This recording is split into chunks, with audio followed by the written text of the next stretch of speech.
Government of India standard operation మనం మాట్లాడుతుంటే ఒక అతనికి బుద్ధి ఉందో జ్ఞానం ఉందో నాకు తెలియదు. ప్యాకాట్కి ఇచ్చేసారని ఆడేస్తాడు. ఏ గేమ్ కూడా తెలియదు, డెఫినేషన్ తెలియదు, స్పెల్లింగ్ తెలియదు, నోరుంది అడ్డంగా వారేసుకుంటున్నారు.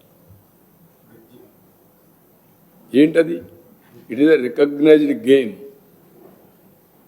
గవర్నమెంట్ ఆఫ్ నువ్వు నేను నీకు అన్ని తెలివితేటలుంటే మీరు ఈ పరిస్థితిలో ఉండరు. గవర్నమెంట్ ఆఫ్ ఇండియా అందరినీ కన్సల్ట్ చేసిన తర్వాత ఏవేవి ఉంటాయో స్పోర్ట్స్లో అవన్నీ లిస్ట్ అవుట్ చేశారు. మీరు చేయడం కాదు, నేను చేయడం కాదు, ఇవన్నీ దేర్ ఆర్ అసోసియేషన్స్.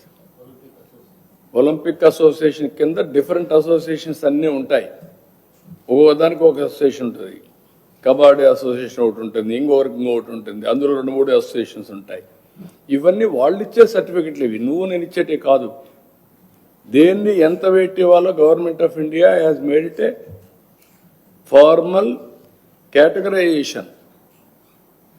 అంటే నోరుందని, పేపర్ ఉందని, పేటీఎం బ్యాచ్ ఉందని ఇష్టానుసారంగా రాయడు.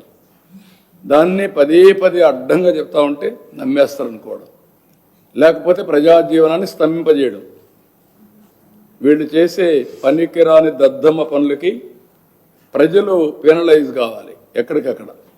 అంటే దారిపైన పోవడం, ఇక్కడ కార్యకర్తలు పోయి కర్రలు, అందుకే చెప్పా కదా నేను, గొడ్డలి పార్టీ గొడ్డలు ఎత్తుకొని రోడ్డు మీద పడడం, వైలెన్స్కి దారి తీయడం.